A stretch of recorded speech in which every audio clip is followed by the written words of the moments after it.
कृष्णाय वासुदेवाय हरे परमात्मे प्रोटकेशनाशाय गोविंदाय नमो नमः। ओम कृष्णार्पणस्तु हरे नमः। मी आता थोडं रामायणातलं राहिले शेवटचं सांगते थोडंसं, आणि पुन्हा दुसरं काही सांगायचं ते सांगा ना। आता सत्य सांगते रामायणातलं। कारण कसं आले, राम राज्यावर बसले ते किती वर्ष बसलेत, किती वर्ष राहिले, कारण परमात्माचं कृष्णाचं 125 वर्षच असं सांगत आहेत, पण राम राज्यावर बसलेले असं सांगत आहेत की 11,000 वर्ष रामाने राज्य केलं।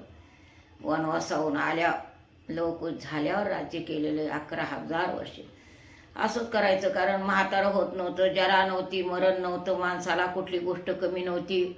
ब्राह्मण गायी संरक्षण, ब्राह्मणाचं गायरण देव कसा आहे, ब्राह्मणाचं गायीचंच रक्षण जास्त करतोय देव, असं वर्णने ग्रंथाद्वारे।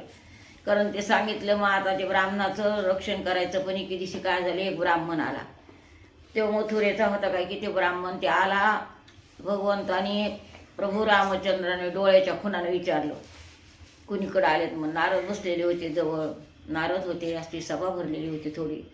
असं भवईनं विचारलं प्रभू रामचंद्राने, राजाने विचारल्याबरोबर असणारं त्या ब्राह्मणानं सांगितलं, काय म्हणला महाराज, काय रामा म्हणला, तुमचं राज्य म्हणला, माझं अकाली मृत्यू आला, ते पोरगं गेलं म्हणला, मग झालेलं काय झालेलं, मोंज झालेलं।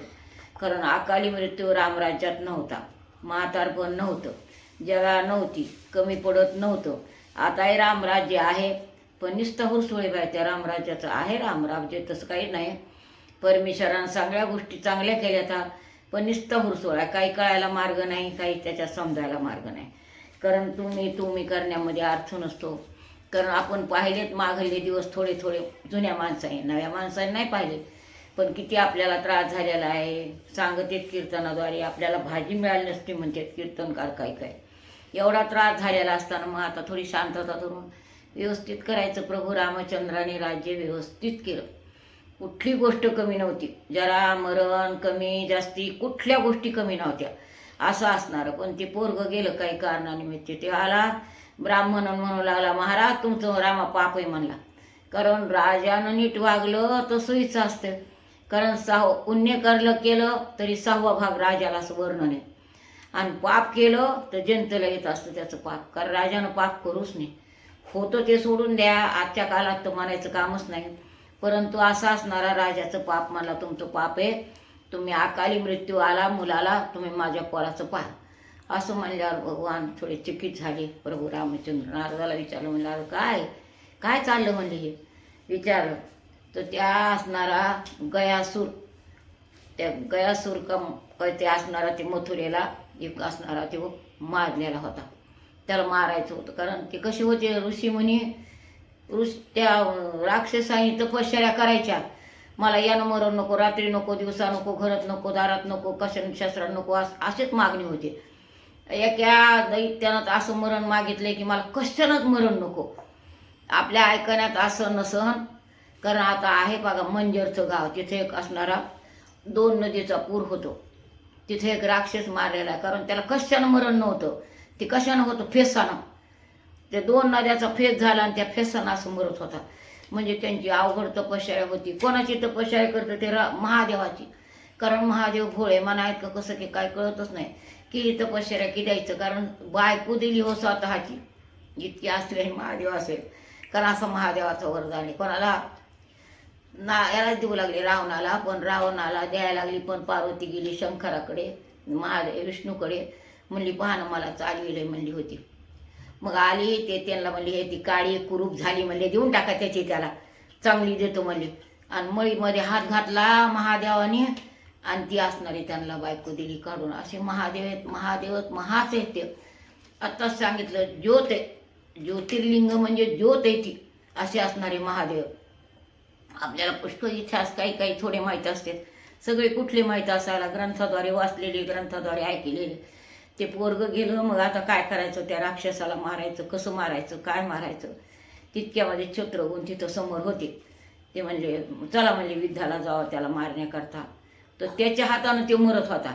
कारण बऱ्याच ठिकाणी बरं सांगितलंय, एका ग्रंथामध्ये असं सांगितलेलं आहे की लहान लेकरू कर्णाचा मुलगा होता ऋषिकेत नावाचा, आणि त्याच्या हातानं एका दुधुमी नावाचं मरण होतं. कारण त्याला त्या बाळाच्या हातानं, म्हणजे देव काही करतो हो, कारण बाळाच्या हातानं करतो, आपल्या हातानं करतो, कोणाच्या फेसानं करतो, काय नाही ते करतोय, त्याला करता येते. ते म्हणतो आहे पाक तुम्ही किती करा, पण माझ्याजवळ सगळ्या हे आहेत असं भगवान बोलते, भगवान करते असं सांगितलेलं आहे. मग आता त्या एका हाताने त्या दुधुंबी राक्षसांचं मरण होतं. ते दुसऱ्या ग्रंथात आहे बरं का, दृष्टांत आला म्हणून बोलायला इथं. तर त्याचं मरण होतं. तर ही असणारी द्रौपदी झोके देत होती लेकराला, आणि झोपलेलं होता कर्णाचा मुलगा. कर्णाचा एक मुलगा राहिलेला, त्याच्यावर असणारं कुंतीचं फार प्रेम होतं त्याच्यावर, एक मुलगा. कारण विवत्सु नावाचा एक धृतराष्ट्राचा दासीपुत्र राहिलेला आहे, आणि यांचा एक कर्णाचा मुलगा. महाभारतातली गोष्ट ही. कारण असे असणारे काही काही गोष्टी असतात कशा कशा, कारण हे कशा गोष्टी ज्याला कळतात त्यालाच कळतात, न कळणाऱ्याला काही कळणार नाही असे असणारे. मग ते असणारा राक्षसामुळं असणारा, कशामुळं असणारा, मग ते मारण्याकरता काय केलं त्यांनी, शत्रुघ्नाला झालं. सगळे बाण भाते रथ घोडे हाती काय पाहिजे ते सेना सगळं धाडलं, आणि तिथं त्या राक्षाला गयासुराला त्या मारलं त्या गयासुराला. आणि मग असणारं मथुरेचं राज्य असणारं कोणाला, शत्रुघ्नाला राज्य दिलं. मेलेला मुलगा उठला, असं रामराज्यात होतं. आता काय व्हायले ते सांगता येईल, त्यांनाच सांभाळता येईल, आपल्याला काय सांभाळता येईल. कारण नुसतं मचाळ करून असं काही भागत नसतं. कारण देश संरक्षण करणं, घर संरक्षण करणं मोठं आवड आहे. कारण गाव चालीन ते गावाचं वैरी, देश चालीन ते देशाचं वैरी, घर चालीन ते घराचं वैरी असतो. कारण साधी गोष्ट नाही. कारण वाटतं माणसाला घरात की काही नाही त्याला, आणि काही नाही, काही कसं नाही, सगळं असतं. कारण मोठी जिम्मेदारी असते. अशी प्रभू रामचंद्राने कीर्ती केलेली आहे. तशी काहीतरी माणसाने तुका म्हणे एका मरणाची उरे उत्तमची उरे कीर्ती मागे, काहीतरी चांगलं करून चांगली कीर्ती तर कोणाची राहते आपल्याला माहिती आहे. सगळ्याच्यात कीर्ती, अपमानाची कीर्ती राहते, मानाची कीर्ती, पण काहीतरी चांगली कीर्ती राहण्याला महत्त्व आहे. याच ठिकाणी पूर्णविराम.